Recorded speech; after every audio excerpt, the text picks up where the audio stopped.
जब तक हर बंदा अपनी इस्लाह की कोशिश नहीं करेगा तो इस्लाह नहीं होने वाली है। ये मत सोचना ये कहेंगे तब करेंगे, ये कहेंगे तब करेंगे।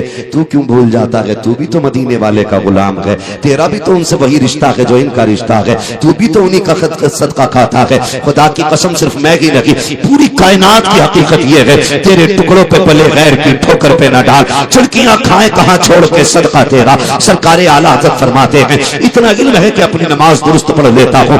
कौन इमाम अहमद रजा कभी देखो तो सकी, कभी समझो तो सकी, इश्क जो कोई इमाम अहमद रजा का संभाल के रखना। खुदा की कसम ये बात है, ये मरते दम तक काम आएंगे। इमाम अहमद रजा की वो जात है जिसने ये सबक हमें अता किया था, इश्क तेरे सदके चलने से छुटे सस्ते, जो आग बुझा देगी वो आग लगाई है। यही वो इमाम है जिसने हमें ये बताया था तेरी नस्ल पाक में है बच्चा बच्चा नूर का, तू है ऐने नूर तेरा, सब घराना नूर का। मैं उन सादात से कहना चाहूंगा खुदारा इमाम अहमद रजा से प्यार करो। यही इमाम है जिसने कहा था तो जगह में खातिबे आले रसूल अल्लाह कर हजरत आले रसूल मुक्तदा के वास्ते। सुभान अल्लाह, जिंदाबाद जिंदाबाद या अली। और खुदा की कसम सुने, हमारी कौम को बेवकूफ बनाया जाता है, कहते हैं आला हजरत काफिर बनाने की मशीन थी। गलत, आला हजरत आशिक बनाने की मशीन है। आला हजरत आशिक बनाने की मशीन है। जो गया हो बरेली, सच बताना दिल पे हाथ रख के, यहां तो जिंदगी गुजरी है काफी बरेली शरीफ में। आला हजरत के मजार शरीफ से निकलने के बाद घंटों तक बदन की खुशबू नहीं जाया करती है। जाओ, यकीन ना हो तो आजमा लेना जाके, ये खुली करामत है मेरे रजा की। और हालत देखो कई जगह हमारी कौम ना, खुदारा जरा नजरिए दुरुस्त कीजिए, नजरिए दुरुस्त कीजिए, मसला के हालातों पे मजबूती से कायम रहिए। एक पीर साहब का इंतकाल हुआ तो अंधभक्ति उधर ही नहीं है, इधर भी। जब पीर साहब कब्र में गए ना तो उन्होंने कहा सुराख खोल दो, कहा क्यों, कि इससे फैज आएगा।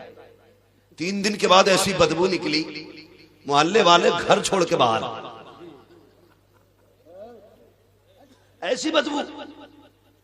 ये देखे कब्र का जो निजाम अल्लाह ने बनाया ना, ये बड़ा प्यारा निजाम है। उसने क्या हिकमत रखी है, वो कहता मिट्टी डाल दो, कौन अच्छा है कौन बुरा है ये राज हम कयामत में खोलेंगे।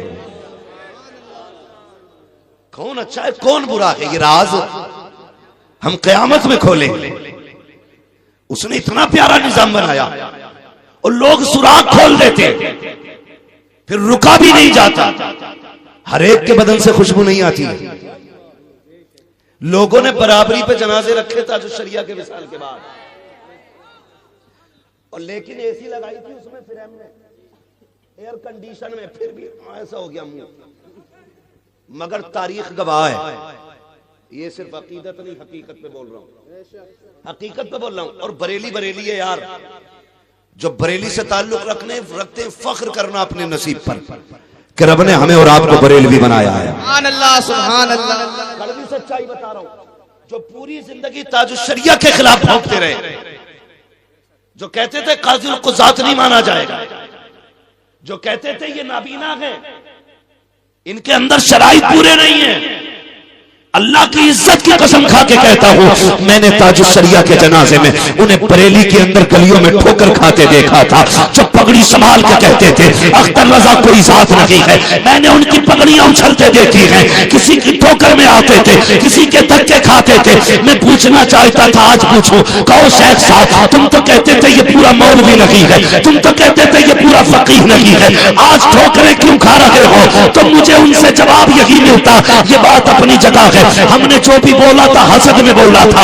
आज हकीकत ये है कि ये अख्तर रजा का जनाजा सिर्फ पीर का जनाजा नहीं है, सिर्फ मौलवी का जनाजा नहीं है, ये अल्लाह के वली का जनाजा है, अल्लाह के वली का जनाजा है। और दलील देखिएगा, 3 दिन के बाद जब मिट्टी चली के जनाजा चला, गुलाब के फूलों में चेहरा था। खुदा की कसम, बड़े अच्छे अच्छों के चेहरे बिगड़ जाते हैं 3 दिन के अंदर, 12 घंटों के बाद भी मेरे मुर्शिद का चेहरा देखने के लायक था। और उनका जनाजा कह रहा था, जमीन मैली नहीं होती, ज़मन मैला नहीं होता, मोहम्मद के गुलामों का कफन मैला नहीं। नारे तकबीर, नारे रिसालत, मसलके आला हजरत, इश्क मोहब्बत, इश्क मोहब्बत, इश्क मोहब्बत, इश्क मोहब्बत, नारे तकबीर, नारे रिसालत।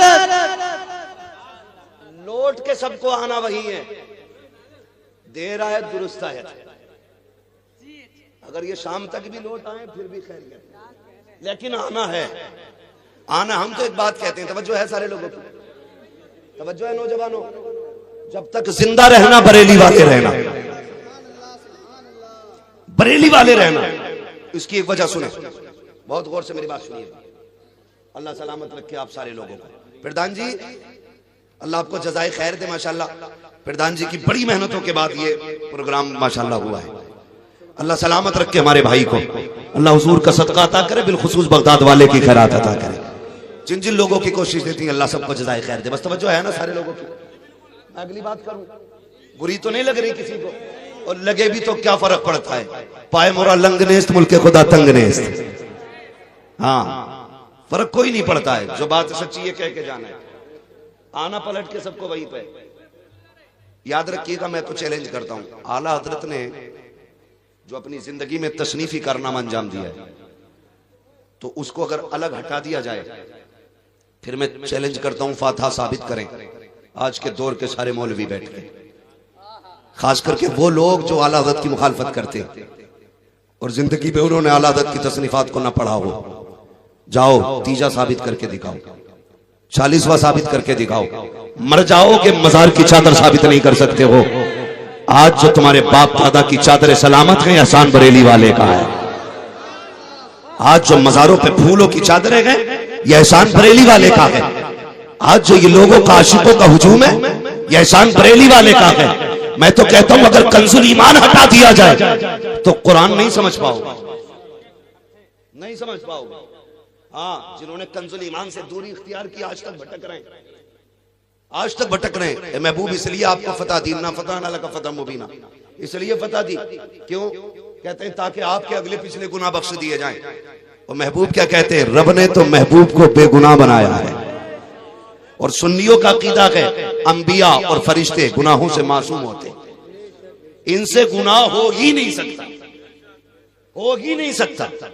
समझ रहे मेरी बात? हो ही नहीं सकता गुनाह। और ये तर्जुमों में लिखा इन्होंने अपने, कहते हैं हमने फतह इसलिए दी ताकि आपके अगले पिछले गुनाह बख्श दिए जाएं। अब हम पूछना चाहते हैं, बताओ वो कौन सा गुनाह था जो हुजूर ने किया? तुम्हारी नस्लें जमीन में घुस जाएंगी, पूरी जिंदगी में एक मक्खी बराबर भी दाग नहीं दिखा सकते महबूब की, नहीं दिखा सकते। तुमने कितना पढ़ा आला हज़रत को, कितना जानते हो आला हज़रत को? आला हज़रत ने कहा था सरवर कहूं के मालिको मौला कहूं तुझे, बागे खलील का गुले जेबा कहूं तुझे, तेरे तो वस्फ ऐबे तनाही से है बरी, हैरान हूं मेरे शाह में क्या क्या कहूं तुझे। मगर अल्लाह सलामत रखे बरेली वालों को। फिर रब ने सुन्नियों के अकीदे की हिफाजत के लिए बरेली में अहमद रजा को पैदा किया। आपने कंजुल ईमान के अंदर तर्जुमा तहरीर फरमाया, इन्ना फतहना लका फतह मुबीना की जब बात आई, फिर आला हज़रत ने लिखा महबूब ये फतह हमने आपको इसलिए दी है ताकि आपके सदक़े में आपके अगलों के गुनाह भी बख्श दिए जाएं, आपके पिछलों के भी गुनाह बख्श दिए। मैंने एक झलक आपके सामने रखी, ऐसी बहुत सारी आयतें हैं। इसलिए ईमान बचाना है तो आला हज़रत का कंजुल ईमान ला के रखिए, और पाक और नापाकी को समझना तो फतावे रज़विया ला के रखिए। वरना लोगों ने पाकी और नापाकी के बड़े गंदे मसले लिखे, उनसे भी बचिएगा। मैं तो मिंबर की तो इन समझता हूं उस तरह बात करने में जैसे उन्होंने किताबों में लिखा है। खुदा की कसम हमारा इमाम है इमाम अहमद रजा, जिसने पानी पे कलम चलाया तो पानी को पानी पानी कर दिया है, और मिट्टी पे कलम चलाया तो रेजा रेजा कर डाला है। ये हमारे इमाम की शान है। ऐसा इमाम खुदा की कसम अब्रे रहमत तेरी मरकत पर गुहरबारी करे, हश्र तक शान करीमी नाज बरदारी करे। बात सिर्फ यहां तक नहीं, अकीदे तो बचाए बचाए, पूरी जिंदगी हुजूर की मोहब्बत में कैसे काट दी। सोचे और आप भी सबक हासिल करें। गालियां वही बकती हैं जिन्होंने आला हज़रत को पढ़ा नहीं है। आज मेरा जी चाहता ये बात भी रख जाऊं, ये बात भी रख जाऊं। लोग कहते हैं कि जी मैं उस नस्ल से हूं इसलिए कादरी हूं, मैं उस सिलसिले से हूं इसलिए कादरी हूं। लेकिन जानते हो बरेली वाले वो लोग हैं जिनका मामला बगदाद शरीफ से बड़ा करीबी है, बड़ा करीबी है, बहुत करीबी मामला है। बहुत करीबी मामला। पढ़े सरकार आला हज़रत को। आपने ना सिर्फ आपने दुरूद सलाम नहीं लिखा है, फिक़ी, तफसीरी, तहकीकी बड़े बड़े कारनामे अंजाम दिए, और उसके बाद आला हज़रत को आप समझे, गौर करें। लोग, कई लोग ना, एक मौलवी साहब बहुत बड़े मौलाना, बस यही आके मजबूर हो जाता हूं, नाम नहीं ले सकता, वरना डर नहीं है, सिर्फ लोगों की इंतशार की वजह से नाम नहीं। वो बंदा कह रहा था एक दिन कि ये नात पढ़ने वाले मेरे पैर की जूती के बराबर है। खुदारा रहम कर अपने ऊपर यार। जानते सरकार आला हज़रत ने 1000 से ज्यादा किताबें लिखी। सुबह से लेकर दोपहर तक मदरसा पढ़ाते थे, फिर दोपहर से लेकर के दारुल इफ्ता में बैठते थे, उसके अलावा असर बाद लोगों से मुलाकात करते थे, फिर तसनीफी काम भी था, मुताला भी था, और उसके बाद जो वक्त मिलता था तो फरमाते थे कोई आके मुझे हुजूर की नात सुना जाए। फिर खाली वक्त में आला हज़रत नात सुनते थे। यार आला हज़रत नात सुनते, तू इतना बड़ा मौलवी हो गया, तू कहता ये नात मेरे पैर की जूती है। चल कयामत में पता चलेगा, कुर्बत तुझे मिलेगी, मुस्तफा की नात पढ़ने वालों को मिले। लिमिट में रहे। जरा भाई यजरिबू तो शैतान को भी आता था, इश्क मगर आदम के दिल में। मैं बहुत बड़े लोग हैं इसलिए नाम नहीं लेता हूं, उम्र के होते तो थप्पड़ मार के सुधारता। हद हो गई यार, ये मिंबर अपने जाती झगड़ों के लिए नहीं है। ये जो लोग आके बैठे हैं ये इसलिए आके बैठे इन्हें कुछ दिया जाए। खुदारा आला हज़रत से प्यार कीजिएगा। इमाम अहमद रजा की जिंदगी को देखिए और हुजूर के तरीकों पे कितनी मेहनत करते थे, अमल करने की पूरी जिंदगी ये कोशिश करते रहे, वो काम हो जिससे अल्लाह भी राजी हो, रसूलुल्लाह भी राजी हो। आज मैं यार देखिए, पीर साहब आया करते हैं, गरीबों का तो नंबर ही नहीं लगा करता है, अमीर हाईचेक कर लेते हैं पीर साहब को, नहीं नहीं हजूर से कोई नहीं मिलेगा, हजूर सिर्फ मेरे हैं, और हजूर भी कहते हैं जैसा आप कहोगे वैसा होगा। ये पीरी मुरीदी नहीं, ये गुलामी हुआ करती है। आदेख पीर मुरीदी किसे कहते हैं? सरकार आला हज़रत हैं। खुदा की कसम 56 उलूम पर उस दौर की तहकीक के मुताबिक महारत तामा रखने वाली जात, फतावे रज़विया जैसी किताबों का शाहकार देने वाली जात, और अपनी कौम को कंजुल ईमान जैसी दौलत देने वाली जात बैठे हुए हैं सरकार आला हज़रत। अल्लामा ज़फ़रुद्दीन बिहारी भी बैठे हुए हैं। अचानक एक बच्चे की हाजिरी हुई, बच्चा आके कहता है जनाब मैं हाजिर हुआ हूँ, थोड़ा सा मेरा काम है। सरकार आला हज़रत ने फरमाया बेटे बताओ कैसे आना हुआ है? कहता मेरी माँ ने भेजा है, मेरे घर दावत कबूल फरमा लेंगे? जैसे इतना सुना आला हज़रत फरमाते हैं बेटे घर में कोई बड़ा नहीं था? जैसे इतनी बात कही उसकी आंख में आंसू आ गए, कहने लगा जनाब मैं यतीम हूँ, बाप का इंतकाल हो चुका है। सरकार आला हज़रत फरमाते हैं बेटे जा हमें तेरी दावत कबूल है। जैसी लफ्ज़ यतीम सुना है कहते तेरी दावत कबूल है, बताओ तो खिलाया कब जाएगा? कहा कल दोपहर इसी वक्त आ जाना। क्या खिलाओगे? मुस्कुरा के आला हज़रत ने कहा, तो उसने कहा यही देखो मेरी गोद में चने का साग है, मेरी माँ ये साग बनाएगी, बेसन की रोटी होंगी। खुदा की कसम कुर्बान जाओ इस इमाम पर, जब कोई अगर बत्तियों से अमीर नहीं हुआ था, गुलाब भेज करके अमीर नहीं हुआ था, वो इमाम अहमद रजा चादरों का खरीदार और बेचने वाला नहीं था। खुदा की कसम वो इतने बड़े जमींदार बाप का बेटा था जिसकी जमीन बदायूं से लेकर के शाहजहांपुर रामपुर तक आया करती थी। इतने बड़े जमींदार बाप का बेटा, और मिजाज देखिएगा, कहा मेरी माँ तुम्हें ये बेसन का साग और ये चने का साग और बेसन की रोटी खिलाएगी। अगला दिन जब दावत का आया है,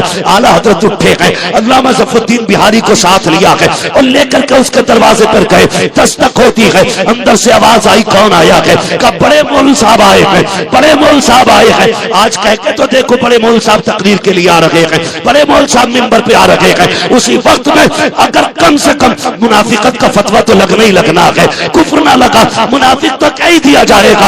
और अगर नीचे आएंगे कह देंगे पक्का सुले कुल्ली है हसन, हमें बड़े मौलवी कह के पुकारा गया, हमें अल्लामतुत तहर क्यों नहीं कहा गया, हमें फला फला लक़ब से क्यों याद नहीं किया गया। मगर इमाम अहमद रजा तेरी इनकिसारी को सलाम, तेरी मोहब्बतों को सलाम, तेरी आजिज़ी को सलाम। बच्चे के दरवाजे पे गए, कहा कौन आया है? कहा बड़े मौलवी साहब है। बच्चा बाहर निकला, अच्छा आप आगे खाना खाने के लिए? कहा जी ये बिहारी पुल ढाल की बात है बरेली के अंदर। बच्चा अंदर गया, एक बोरिए का टुकड़ा टाट का टुकड़ा उठा के लाया और कहता ये लीजिए इसको बिछाइए बैठ जाइए। अल्लाह अकबर, इतना बड़ा आलिम, इतना बड़ा आलिम जो अपने दौर के सारे वलियों का वली है, उसकी जात की बात कर रहा हूं। बैठे हुए हैं सरकार आला हज़रत। जो लोग निकल के जाते ताज्जुब करते हजरत आप और यहाँ फरमाया करते थे हमारी दावत है तुम्हारी नहीं है, जाइए आप आगे काम कीजिए, हम दावत खाने के लिए आए हैं, ये कह के आगे बढ़ा दिया करते थे। आखिरकार बच्चा लेकर के आया बेसन की रोटी और चने का साग। जब आया अल्लामा ज़फरुद्दीन बिहारी कहते हैं कान में हुजूर डॉक्टर ने सख्त मना किया है, आप बेसन की रोटी नहीं खा सकते हैं, बड़ा सख्त परहेज है। आपने मुस्कुरा के अल्लामा ज़फरुद्दीन का चेहरा देखा, उसके बाद खाना शुरू किया। आपने पूरी रोटी खाई, जबकि गेहूं की आधी चपाती आप खा रहे थे। इतना परहेज था आला हज़रत का, गेहूं की चपाती वो भी आधी खा रहे थे, लेकिन बेसन की रोटी पूरी खाई है। अल्लाह अकबर जब चलने लगे, अल्लामा ज़फरुद्दीन बिहारी ने कहा था मेरे सरकार आला हज़रत जरा इतना तो बता दीजिए आका आपने पूरी रोटी क्यों खाई? आपको मालूम है ये रोटी आपके लिए जहर थी, आप दावत पे आए थे, एक लुकमा खा लेते तो दावत का हक अदा हो जाता, उससे थोड़ा ज्यादा खा लेते तब भी दावत का हक अदा हो जाता, आपने पूरी रोटी क्यों खाई है? अब इमाम अहमद रजा की नजर देखिए और नजरिया देखिए। आपने कहा था ज़फरुद्दीन बात ठीक है, एक लुकमा खा लेता तब भी दावत का हक अदा हो जाता, लेकिन गरीब का दिल टूट जाता, वो सोचता अच्छा खाना नहीं है इसलिए इन्होंने एक लुकमा खाया है, अच्छा खाना नहीं है इसलिए आधी रोटी खाई है। का ये ख्याल यतीम के दिल में आ जाता, उसका दिल टूट जाता, अगर उसका दिल टूट जाता मदीने वाले को तकलीफ हो जाती। का अहमद रजा मौत को गले लगा सकता है, महबूब को तकलीफ देना गवारा नहीं कर सकता है।